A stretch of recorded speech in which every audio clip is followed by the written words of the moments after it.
Guys, welcome back to Landscaping to the Point. We are on point today. We're all here. Hopefully, we have all good internet and everything goes right. So, welcome back to the show. It's been a couple weeks. Welcome, JC over there. Welcome, Josh down at the bottom, Mr. Ghost. He's on once in a while, but he's now here today. So, that's a good thing. He is not AI anymore. We actually got somebody that actually replace the AI figure that actually looks exactly like the person that was AI. So that's also good. So Funny when you what's say up, guys? AI, I still think Allen Iverson. I don't know if anybody's an NBA fan, but when you say AI, I'm like Allen Iverson. The question. Yeah, that's what I thought it was. I didn't think it was any other thing, right? But the scary part, nobody like generation now, nobody knows like that Allen Iverson was called AI, let Yeah, alone who right. Allen Iverson is. yeah, right. Yeah. I don't even have him know who he is because he's not. You never hear him come up in like the Kobe and Jordan conversation stuff. No. No, he doesn't. He doesn't. Well, it's been interesting couple of weeks. So what's been going on, guys? I really want to know what's going on before we get into the topic today. So JC, have you been fun? Has it been fun at your area? Have you guys got lots of rain? Did you get hit with any of that torrential rain that got Texas? Anybody? No, We did. we haven't gotten any rain for a little while, which has actually been pretty good. But yeah, it's crazy that happened in Texas and stuff. Yeah, Other it than is that, crazy. man, we were just talking off before we came live on the air about Amazon Prime and some of the stuff that I bought. But yeah, same old, not too bad. No rain. Weather's hot. It's humid, which I like it. So It's always good. I mean, it's been up and down. I mean, we've had some hot days, we've had some cold days. I feel like most of the last week we've had a quick rainstorm that literally has lasted like maybe an hour every day this week, and it's been fun because you're like out there in the middle of nowhere, and it's like, oh, it's going to be 20%, and then all of a sudden, nope, yep, we got that 20% today. So right here it is dropping on us, but it is what it is. So you just deal with it and just keep moving on. So I mean, luckily nothing heavy or anything like that, like down in Texas, and hopefully everybody's doing good down there. I know there's a lot of people that lost their lives, and hopefully the families, we got our prayers for you guys, and everything hopefully works out real good. So, Josh, have you done any work lately? I mean, last time you were on a hiatus of not working. So, are you working now, or are you just still on your hiatus? I'm slowly getting back to it. So I took a spill about a month ago and sprained my knee, and MRI came back. I got a partially my ACL's gone, which I already knew about that. I tore that years ago, had it repaired, tore it about a year after the repair. That was probably 17 years ago, and I've dealt with it since. And but I got torn cartilage, sprained MCL, partially torn meniscus, completely torn ACL, and severe bone bruising. So they strapped me up with a different brace, and I'm light duty. Doing what I can. We're moving locations right now the past couple weeks, so I've been doing that with some of my guys. Not really in the field, but next week I'm planning to try to go in the field and get some work done. Doing some stuff around my house. I told you guys before we went on, I was putting some fence posts up. But even that, I'm good for a few hours, and then I just have to wear down. So, yeah, that's pretty much it. I don't know where Jensen was under a rock, but we did get the torrential downpours on Thursday. The Mass Pike was closed down because it flooded out the expressway. Wow. Thursday morning, the torrential downpours. You didn't get those over there. Mm, I Thursday think morning they we shut got down some. So we got where I am. We got downpours, nothing flooding.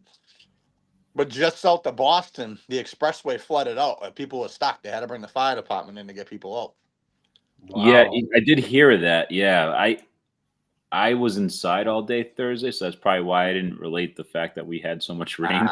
Yeah. It wasn't like Texas style. What happened in Texas is Yeah. like shit. But yeah. Yeah. First rain in a while though that we've had, and it didn't really do much. So Yeah, I mean, I know today had like a 20% chance. I mean, every day has a 20% chance, but it was just more humid than anything. But I'm glad because it's been. I think the last time we had a streak in rain was like 13 or 14 weekends in a row. And I think pretty much the country is the same as well too. So I'm kind of glad that the weekends have been somewhat nice, even though it's been hot and muggy. Yeah, we've had I would say this year has been a really wet year, to tell you the truth, compared to what we've had in the past.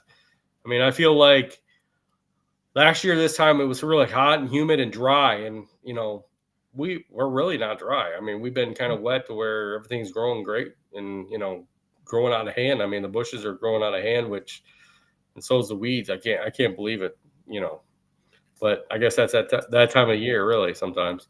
So, but okay, let's get to the topic: staying humble.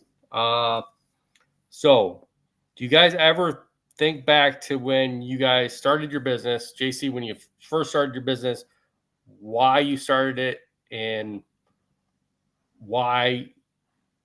I mean, you still do lawns, so it's like, why do you still do it? And do you think how things have changed and why you really started? And are you humble that you started it or not? Oh yeah, of course. Yeah, for sure. And if I didn't have a job that I do full time aside of that, I wouldn't have any other choice than to run a business like that, and continue it and invest more time into it. Yeah, definitely humble. I did it. I started because it was something that I enjoyed doing for myself. And then, I figured that as much as I was knowledgeable on it and as much as I enjoyed doing it, why not do it more? And why not do it for money, for income? Right. So absolutely humbled because I was able to do that. And I was able to take something that I enjoyed and apply it into something of that aspect where now I'm, you have customers and clients and stuff, and, you're making money off of it. And at the same time, it's fun and enjoyable. As no matter how stressful it could be, like you still like talking about today's topic, staying humble, when you have bad days, when you're overwhelmed, when you question yourself, why you're doing these things, like remember why you started, and that could keep you humble to going forward in your business. Yeah, I agree with you on that one. I think, we always get those times where we're like, crap, it's a shitty day, but you got to really, like you said, think back to why you started and, why you're doing it, why you wanted to do it. I think there's always that thing. Josh has got something to add on that. Go ahead, Josh, add on to it, because I know you want to. I think my internet's about to start acting up. Oh, Yep, no. yep. Every time you start, every time. How it sounds like robot voices. Yep. We need to get Spectrum to sponsor the show and give Josh some free internet, because, I mean, I don't know what's going on. It's so funny. It's like mid conversation, you can see him smiling and cracking up, and it's like he knows. Like usually when people have problems with their internet, it's a surprise, but he can forecast it. Yep. Right now, but it's because when you guys start talking, it starts crackling. And I know as soon as that happens, it's usually when you guys start busting my balls. Yeah, exactly. That's right. Yeah. Yep. Every time. And you said that right before we started the show. Hopefully we have internet. See, so dude, you sound like you have one of those things in your neck that you're like, okay. I'm gonna wait it out until it goes away so you guys chat, and once I hear it not going staticky on your end, I'll just all right. It's not so, right. So for all the viewers at home, Josh is not having internet problems. He just has a really bad case of bronchitis right now. Right. Or he's an AI. I don't know what he is. I mean, we keep saying that he's not, but people are going to start realizing maybe he is. That we made him up and he's an AI creation down at the bottom. But he's a little whore. When I was younger. He feels like he's under. Yep. He's underwater, guys. Okay. He's a robot underwater, if you ever knew that. But I feel like, yeah, like that you got to stay humble, Josh. I can't afford internet, so of course I'm fucking humble right now, dude. Jesus Christ, I don't know what the hell's going on. Well, they always say we're broke. They always say us long guys are broke. So maybe that's what it is. Because we spend too much money on fucking toys. Yeah. Every shiny object we buy, makes us unhumble for a second, and then we have to turn around and be humble again. Yeah, put it closer to the wall. Maybe that'll give us better static. Yeah. So Josh, how do you It's so weird. It's like the same time every week. stay humble?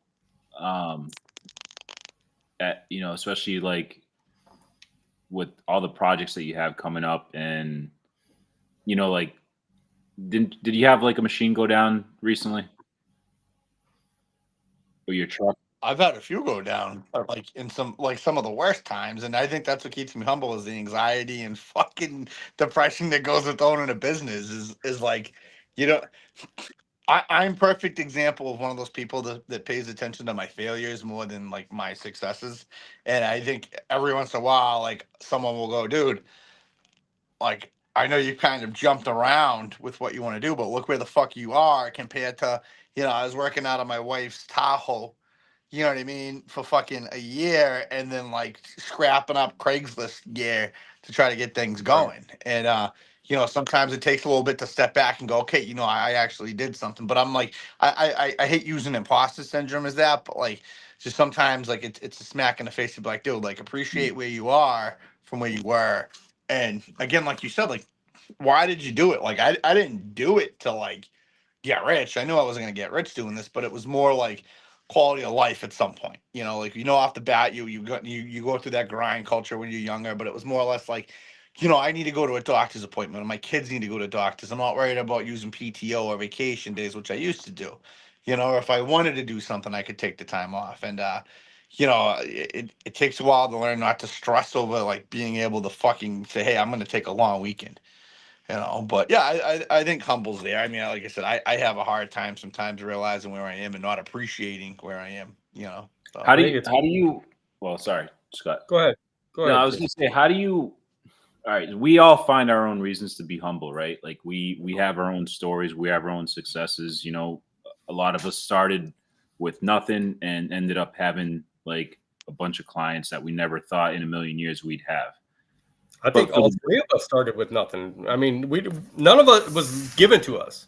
I mean, all three of us, started out with hardly anything, and we had to work our way up to where we're at now. And I think that's where there's a lot of companies that like they're handed it. I know kids that literally their parents just bought them whatever they wanted to get that business, and they're kind of like some of these big influencers that have everything, and they're just like, oh yeah, I got this mower and this mower, it's like $50,000, and I got this truck and trailer. And look, like Josh said, he started out with a Tahoe. I started out with an S10. Well, actually, I started out with a Scottsdale way back. That was a 1975 Scottsdale, literally, and put a 20-inch in the back of the mower for, in the back of it for a while. I mean, it makes you really think on where you went, and where you started from. How do you? So with all that being said, like. Yeah, starting off, like I started off with my Hyundai Sonata and putting a push mower in the back of my trunk and doing it on a volunteer basis for elderly customers. But like, what do you say to the business owner that's been in the business for 10, 15 years, but that business owner isn't properly managing their business and they've stayed stagnant for the last 10 years and they don't know how to get out of that pit? Like, what would you tell them, or how would you recommend for them to stay humble in that situation when they feel stuck? To think back to what they started for and why they started, and what's the reasoning of why they wanted to do this in the first place. Because I think there's always that reason of why we wanted to start this. We all three had different reasons of why we wanted to start this. For me, my family was starting to grow. Okay. My wife and me just got married. We're getting ready to grow. I wanted something better for me. I wanted something better for the clients that I knew I could do better for them than another company. And I wanted to give them the best that, any other company could. And I think we all have that reason, and you got to look back at that reasoning, why you wanted to start it and for what way you wanted to do that, And yeah, I mean, we all started with small stuff. And, I think it took me years to get to that point where I had really good equipment, and I was able to afford brand new equipment. And I'll tell you what, you still look back to like, I'm out there mowing some of these yards. I'll tell you what, we had a breakdown earlier, literally about 3 weeks ago, to where one of our mowers was broke down in the backyard. I got it fixed to get out of the backyard so that way we can finish mowing it. But I had to go get my 20-inch to finish mowing it with a 20-inch. And as I'm mowing that 20-inch, I think back of how humble I am that I made it up to where I have sit-down mowers. I have stand-down mowers. Yeah, they might have break down once in a while, but I'm blessed that I can use that piece of equipment to mow compared to, I used to mow 10 yards with a 20-inch, and it took me all week to do 10 yards with a 20-inch, and I moved up, and it's like you look at from where you started and look at where you're at now and say, I've advanced myself. Even if you advance just a little bit, you advanced yourself somewhat in some way. And I think that's the one thing that you got to do is keep looking at yourself of where were you at the beginning and where are you now? Because you've advanced, you've grown, you've gotten more customers, you've done something right. Because if you weren't in business at 10 years, then you didn't do something right. Yeah. Or you just didn't want to do it no more. I see guys that's after 5-6 years that are like, yeah, I don't want to do it. I don't want to do it. I don't want to mow grass no more. I'm going to go, work somewhere else. And I think there's a lot of guys out there that are, they're struggling, but they're still in it because they have that vision still. They still have that goal. They look back and say, man, I've accomplished so much in 10 years. I've accomplished so much in, 15, 20 years. I'm almost up at 30 years, and I look back to I drive by some of the lawns that I used to mow 30 years ago and are like, man, I used to mow that yard. It took me, I used to mow that one. I drove by one that literally was down the road from one of our other customers, and I was like, man, I used to mow that at a 20-inch. It took me 2 hours to mow with a 20-inch. I think if I had that now today, I'd have, 60-inch mower, I'd be done in 15 minutes. What do you say to a business owner who is on the verge of failing because every day is Groundhog's Day? They're doing the same thing. They're not making enough ends meet, but they're just find themselves in that constant cycle of just every day same thing, every day same thing. How do you keep them humble, and how do you get them into a mind state of where they have to change something within their business to get themselves out of that pit? I feel like we all get in that rut sometimes. And I know Josh is breaking up down there. I can see it. He's breaking up. So, yeah, we all get in that rut sometimes where we're like you said, it's Groundhog's Day. You're getting up. You're doing the same stuff over and over again. And you got to realize where you were at, a year ago, where you were at a week ago.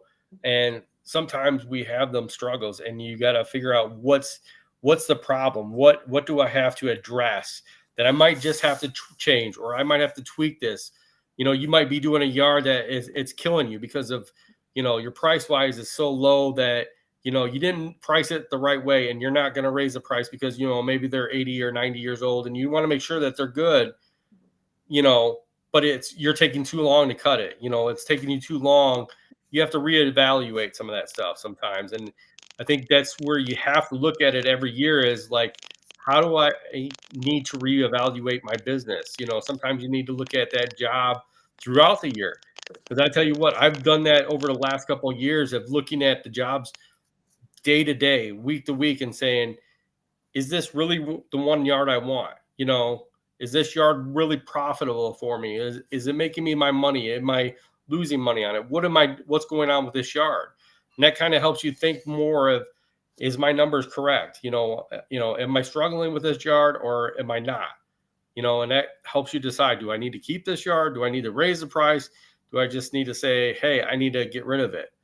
But you got to be mindful and really think like, what do I need to do to keep in business? What do I need to do to advance myself that little bit?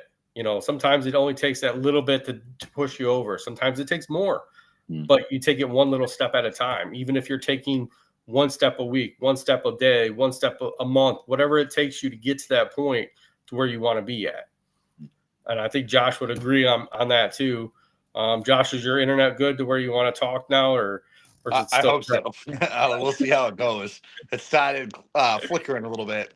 Yeah. I mean, I think Scott hit the nail on the head, and I'll piggyback off that. And Jensen, to your question, a lot of men and people do this in their personal life and in business, and in what you're describing is survival mode, right? They're literally just working to pay the bills, to keep things live, to keep the thing, and you're gonna constantly do that. And people do that with the home life, and they go, "Hey, things never change. I've been doing this for fucking 30 years. Why is the fucking 25-year-old kid fucking blowing up?" And I'm 45, and I'm sitting here in the same circle. And what Scott says, right, is a lot of the time you get stagnant and you get complacent, and you're like, I'm gonna mow the same fucking lawns, same price, and it is that comfort zone of going, what is your weakest link in your business for customers? And it's like being able to go, you know what? Having that uncomfortable conversation with the customer and just say, hey, listen, unfortunately, I'm going to have to go up 30-40% in your mowing bill because I haven't gone up in fucking 12 years. And this is what it's going to be. And if they don't like it, cut it. Because you know what? You will find someone to replace that somewhere down the line.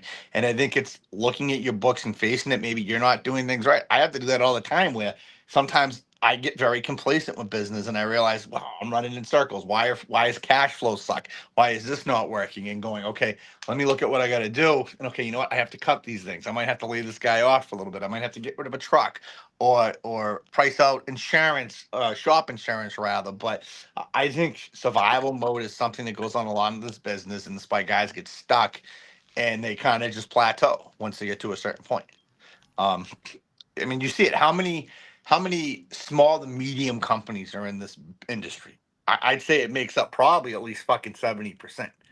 And then you Oh got yeah, your medium definitely. to large, and then you got your Bright Views and your East Coast facilities, and your big companies that take up that small 10%. And I think a lot of guys would go a lot further if they would just kind of get out of that survival mode where it's like, I make 10, 20 grand a month in maintenance, but I'm only making 2% on the head of that. And let me cut that in half and maybe try to do some more landscape jobs, and make up the difference. So like the way I had to break that cycle for myself was, yeah, I fill up the week of mowing, but then I'm passing up all these smaller jobs that, they were only five, six, $700, but I was making 50, 60, 70% on these jobs rather than going and cutting the lawn for $100. And it's taking me an hour or two, and I'm just throwing fictitious numbers out there. But, and I'm not making it by the time fuel's done. I'm bent out of shape because, I'm fucking running back and forth on a mower for an hour or two, and I'm not making any money at the end of the week, or I'm making enough money just to pay my bills, but not to eat out or to save some money or buy that new mower or that used truck. So I think it's really, in life, it's looking at yourself and fucking being able to go, hey, I got to start here and eliminate some shit.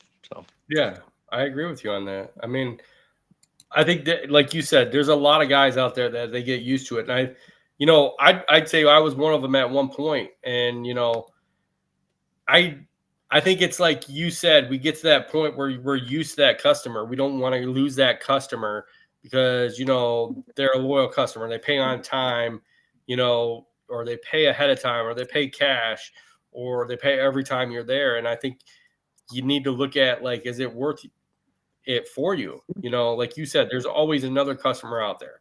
Like that customer could be right down the road from where you're at right now. It could be, two blocks down the road. You never know. But there's always that customer that can replace that customer and maybe get you more than what you need to have compared to what you're making off that one that you're going to lose. And sometimes it's a hard realization that you have to kind of look at and say, did I really need that customer? I mean, I hate to say it, but literally we lost a big account this year, and to really think about it, I'll tell you guys this. It took us 5 hours to do a job. Okay. And we weren't making bare minimum for just 2 guys, but this job took about 3 to 4 guys to do in 5 hours. Okay. So to tell you the truth, we weren't making hardly anything, but it was a big income. It had been one of our clients for over 15 years. And yeah, it was one of those clients you didn't want to see go because they always paid on time.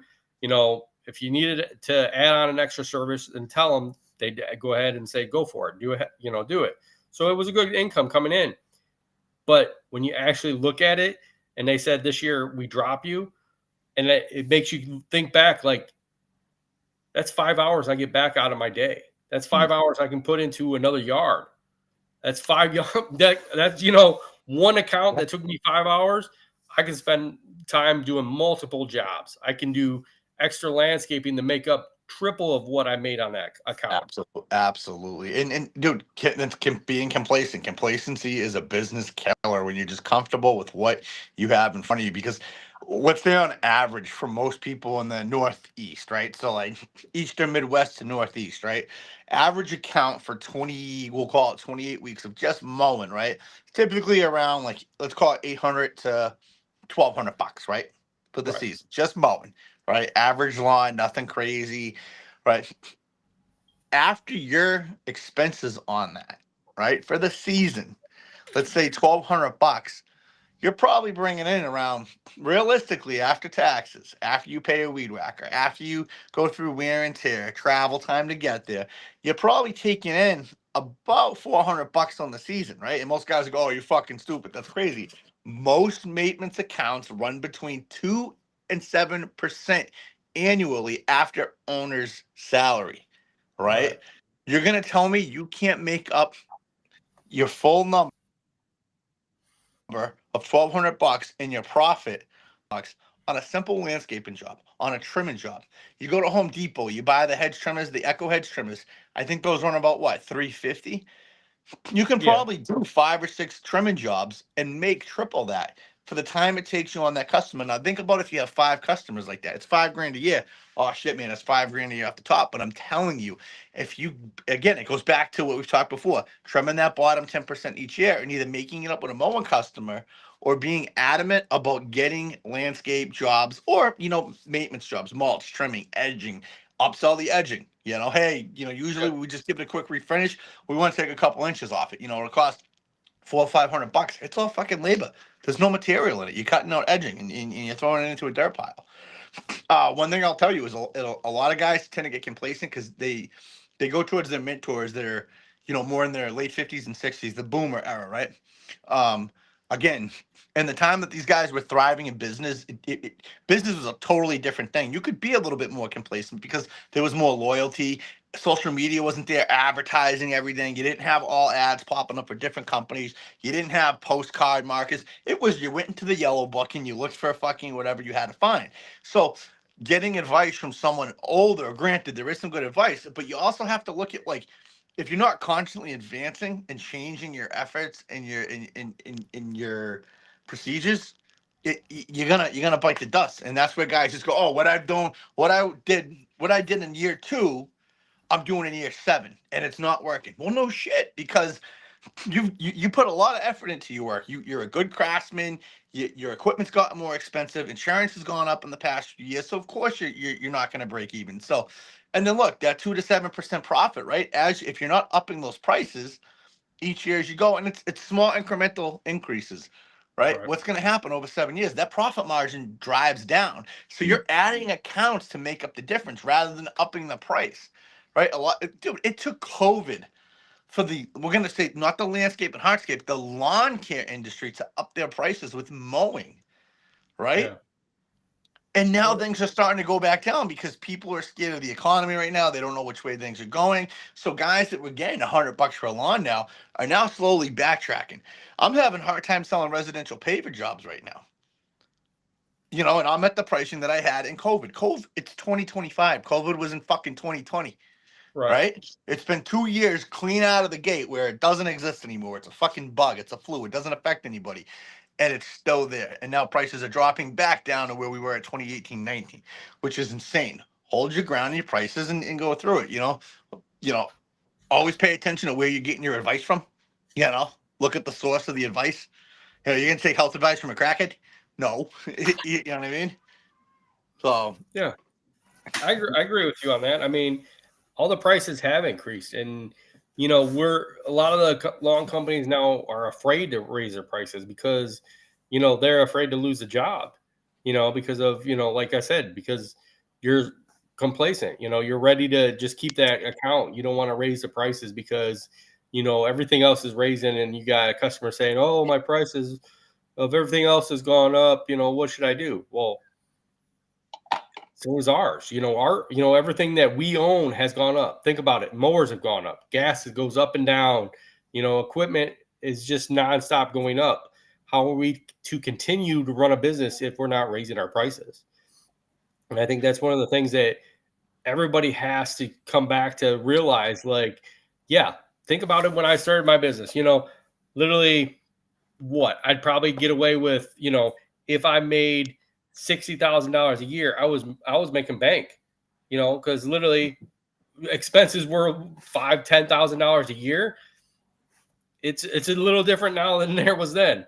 I can make $60,000 a year this now and barely make it. It's you're not going to get far with that. So But dude, look at Massachusetts. Just saying the average couple needs what, $294,000 to live anywhere in the Metro Boston area. Like, you're not doing that as a landscape small size landscape company owner. Like, again, I've said time and time again, and I get laughed at with it. Cutting grass is a luxury service. People don't need it. If you complain about the price, get a fucking lawnmower and do it yourself. Why are you cutting yourself short? It's not a necessity, right? People don't need it. It's kind of a luxury that you can afford it and have someone do it for you. Why do you need to fucking break your back for $40 on a lawn cut? In a whole, and this is where, like, I know it's crazy, but like, organized labor needs to take its place. And I think I've mentioned this before. Organized labor should take its place in the landscape industry. So you have these bars to set. Look at every other industry that's organized has done it. Like a labor's union, these guys start at 25, $30 an hour and go up to 40, $50 an hour for labor. Like, I'm talking moving a fucking wheelbarrow, not even picking up a mower or a weed whip. So it's like, think of it in that sense. If you just as collectively as a region, or even a fucking city or state, just kind of figured things out and said, hey, like, what do people need to live? What does someone need to live comfortably working for me? Because think about it, at least in Massachusetts, even $30 an hour, it's kind of tough to live on that as a single guy. Yeah. You can do it, but it's tough. You're not saving much, Right. So, like, it's really tough. So guys need to put in, 20 hours in overtime or get that double pay on Sundays and work the holidays, So it's like, how many guys are actually paying their help $30 an hour? Not a lot of them. They're trying, but you're asking a lot from guys. There's not a lot of people that want to get into the labor industry because it doesn't fucking pay. It's not the people. I truly don't believe it's a generational thing, because I'm a millennial. The boomers talk shit left and right. The millennials don't work. Listen, I would work a fucking boomer under the table in fucking my heyday, right? But I don't think it's a generational thing. I think it's, you're gonna go out and bust your fucking ass, get stung, get poison ivy, get hit in the head, get burnt with equipment, injure yourself, deal with the grumpy boss, deal with customers that aren't appreciative for $20-$25 an hour when you could go sit at the mall for 18. Right. So it's tough, but it's hard to justify, hey, $30 an hour, $35 an hour on a weed whip. When you're getting fucking $50 a yard. And again, remember that 2 to 5% doesn't go fucking far if you're not chasing it, Right. So I think too, like, a combination of things, like going back to the topic about staying humble in those situations, it's easier said than done. But also too, sometimes we have a habit of like creating unrealistic expectations of like some of the goals that we could accomplish. And people get so focused on that one big goal that they want to obtain, and they work towards that goal for so long that they dismiss all the other small goals that they could have accomplished to kind of motivate themselves to get themselves in a better position. Like when you get motivated by like winning, so like you do a small goal here, you accomplish something here, that's going to motivate you. Obviously it's going to be beneficial for your business.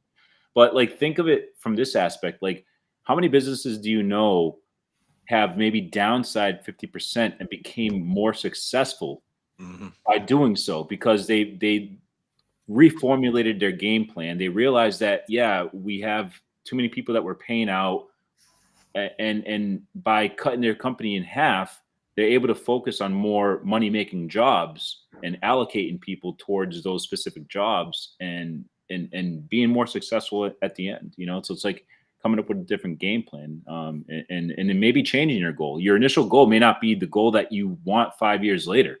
You might realize, hey, I got to change something and do something different and search for something different because times has changed. True. just again, piggybacking off Jensen right now. my margin shrunk down and my expenses went through the roof for the winter last year, right? Decent winter. I'm this year, my rough draft plan as of Friday, I'm cutting out $200,000 worth of revenue accounts from winter to try to restructure at the same profit margin. Right. So I'm looking at the margin, not the dollar value, but the margin's the same. Essentially, it's the same shit, but less time I have to spend on that and more Mm. time they have actually working on the detail work on the properties that actually make us money and the customers are appreciative and we've gotten extra work on them. So we're trimming the fat in that sense. So we're scaling back significantly in the winter and we scaled up like a motherfucker this year, right? And some things didn't work out. There was poor planning on my part, on my management's part, but scaling back 200K, I think is a significant scale back to be like, you know what, let's shrink it down a little bit. If we keep the same margin, we're still in the same pace, but we're also cutting back the need for the amount of insurances, the workman's comp, the amount of equipment, the amount of fuel. It all scales back, and we can be a lot more efficient with what we have in front of us. Right. I think we all have to do that, is to kind of look back like that. Like you said, we all got to trim the fat somewhere, but you can still make yourself more profitable. I was, at one point up to 11 guys, and now I run literally one full-time guy and two part-time guys, and we make way more than we did with 11 guys, and it's a lot better that way, because it's, in a way, you could always make more money. You could always get more jobs, but it's about getting the right jobs that you want, the jobs that are going to make you the profit and put you to where you want to be, instead of, back farther back than what you have to be. Sometimes there's a lot of guys that get in the business and I feel like they follow some other these influencers that are like, hey, I got it like this, and I got like 5 guys now, or I got 15 guys. And you got to look at, what do you want to be at? If you want to be that high, that's awesome. Go for it. I say, don't put yourself down, but look at what it takes to get to that point. You got to look at every little bit. Remember, know your numbers. That's the main thing. Know your numbers all the way down to the T.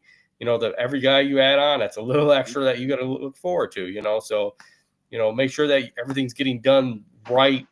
And it's more about quality than quantity in my books. Dude, that's one of the biggest mistakes, is that people compare themselves to like some of these influencers that have all these crews and stuff. That might not be feasible in the part of the country that you're from, or that might not be feasible in the business area that you're from. Like, they may have different clientele, different demographics out to where they're getting all these customers for these specific jobs.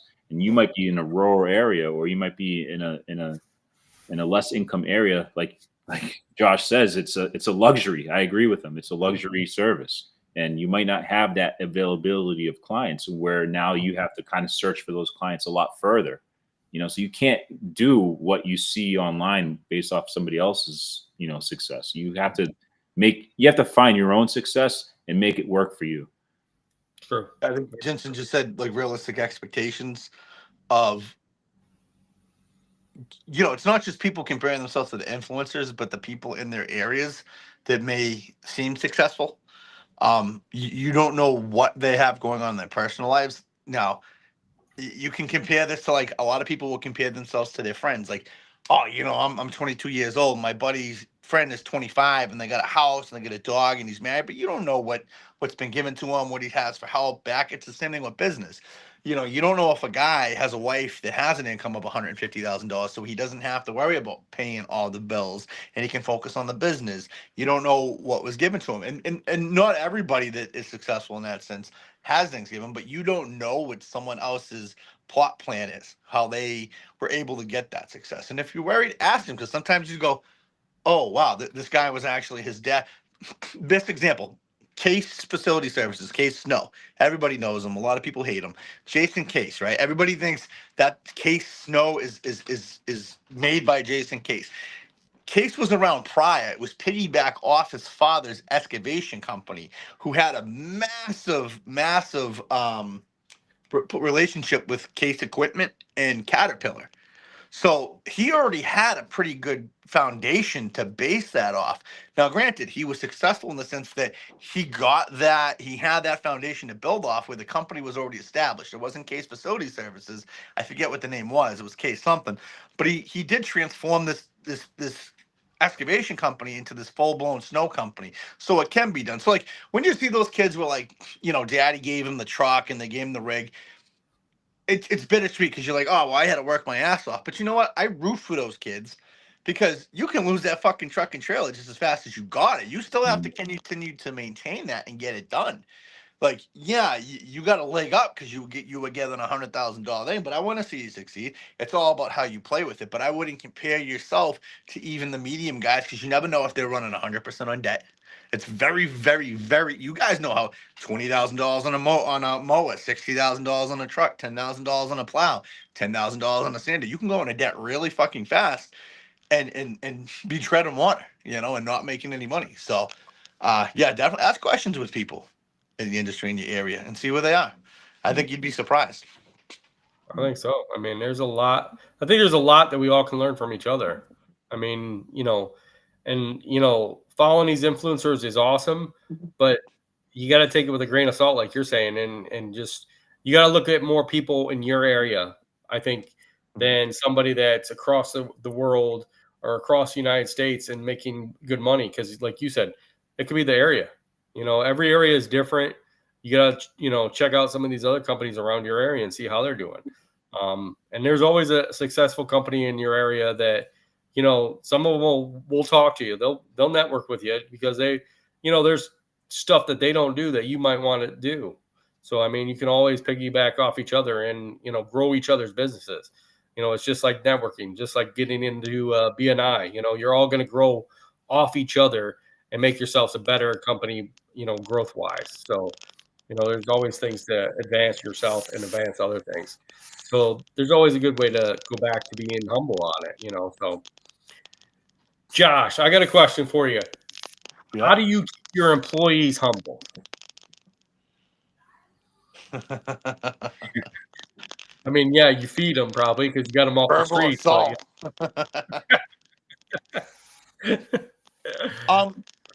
Realistic expectations and accountability.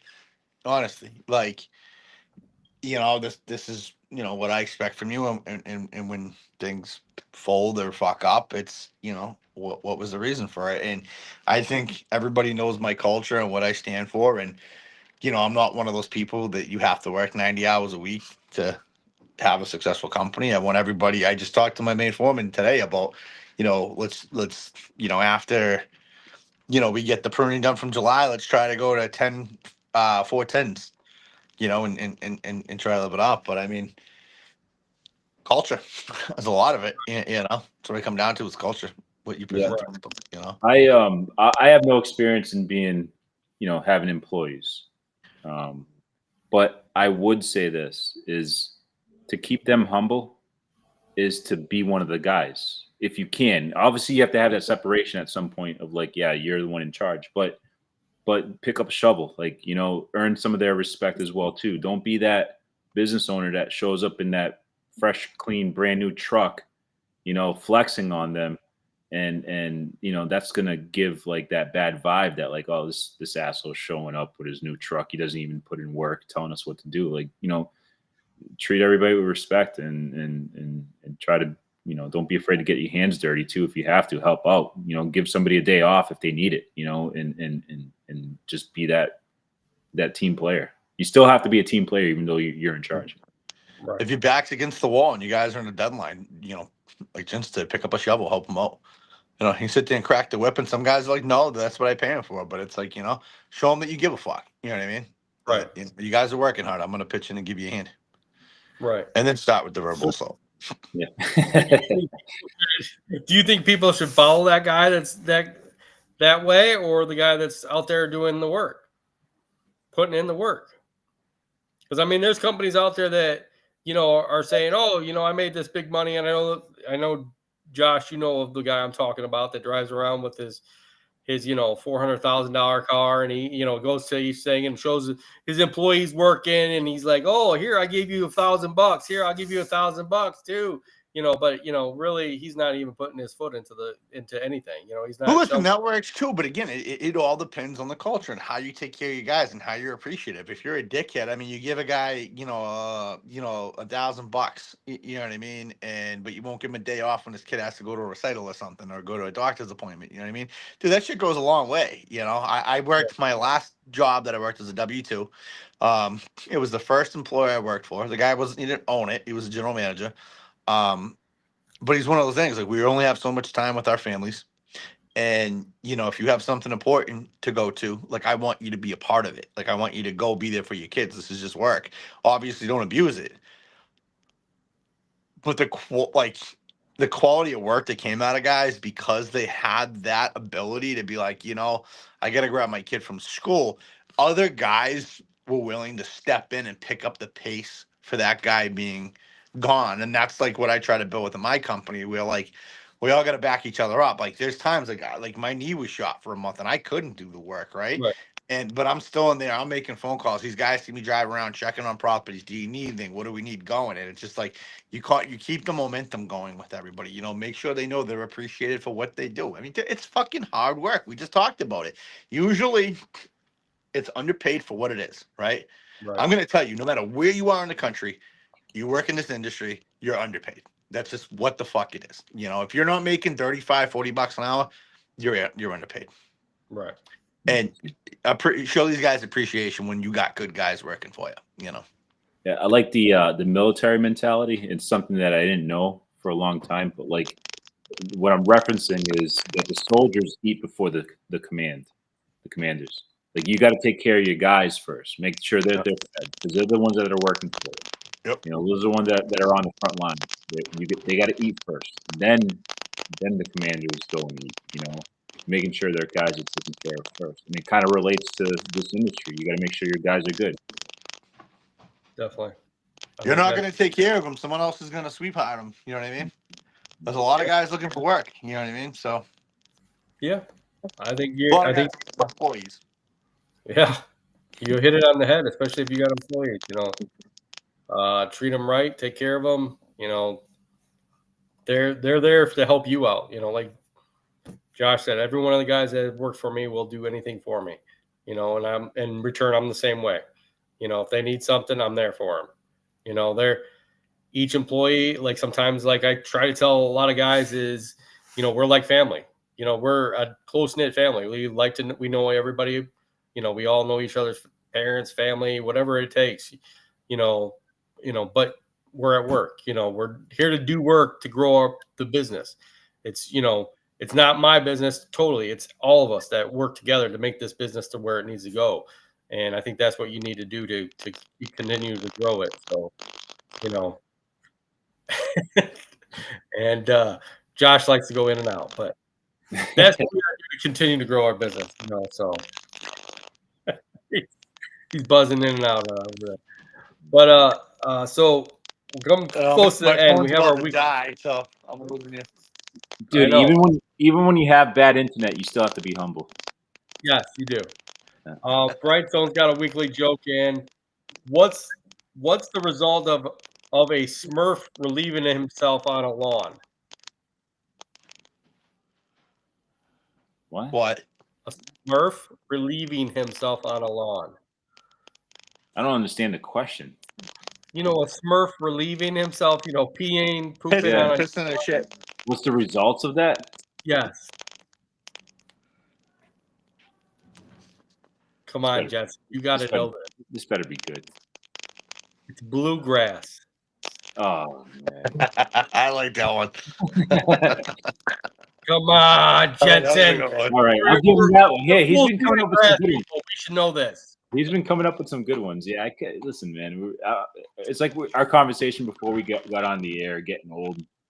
Josh, did I tell you that, like, so Amazon Prime, I bought some stuff, this week was like the sale and stuff, but I had to buy a new wallet, and I bought this tile, like a credit card shaped thing that whenever I lose my wallet, I could find it. And he didn't care. He just left. He didn't care. He just dropped off. He's like, yeah, I don't want to hear about it. guys. I don't want to hear about your Amazon purchases. Anyways, so So I think Amazon makes good money. So I think you got to be humble. So for the viewers out there, I lose my wallet every day. Every day. Yep. So now I have a way to find it, and I'm pretty excited. And I think it's better for you, right? It makes you feel humble because you know where your wallet's at. Yeah, yeah. Because I get Man, pissed it all off comes when I right lose down my to it. stuff. Yeah. Yeah. It all comes down to it. It destroys productivity too, you know, because I intend on doing something, and I lose my wallet, and I can't leave the house when I need to leave the house because I don't have my wallet. So now I'll have my wallet for at least a year until the battery dies. Well, hopefully it doesn't die before then. That's the main thing. Yeah. But I think, we all got to go back to where we were at, especially when you are struggling. Think back to where you started from, why you started, and what the reason is that you really wanted to start the business in the first place. And think about where you've come to from where you started. We've all, grown so much from the beginning to where you are now. And if you're just starting out, I know you're out there listening right now. Continue to listen, continue to grow, because there's all kinds of stuff that you can learn from. And, every struggle, every mistake is always something to learn from and advance your company and advance yourself in it. So, but always stay humble, guys. That's all I got today. So good show today. Good show, guys. I want to say thank you to our sponsors, Cujo. I do have a 10% code if you guys are looking to get Cujo shoes. They're really good. They actually work really good when it's wet out. So definitely, give me a call. Also, thank you to Pro Parts Direct. If you need any pro parts for any of your equipment, definitely contact them. And Awesome Candle. We got some great news coming up soon. Some great stuff coming up from Awesome Candle. And as soon as we know more, we're going to release it to you guys. And you guys are going to have some really good fun with that. And we'll help out a great cause too. So definitely check them out if you're ready to get a candle for your wife. You never know. It could be your birthday. It could be your anniversary. Just could be thank you for being, a good wife or partner or spouse, anything, even your mom or anybody that could use a candle. Definitely give them a contact and get some candles. So, but if you want a good deal, wait till we release it and you're going to get an even better deal. So you guys, your viewers, you're going to like what's going to be coming up. We got some cool creative lawn care scented themes. So yes, I can't wait. It's gonna be awesome. I can't wait for that stuff. And it's going to be awesome. So thank you guys for watching. Thank you guys for listening. Keep watching us, keep listening to us. And always thank you. And we will get straight to the point. So later, guys, we will see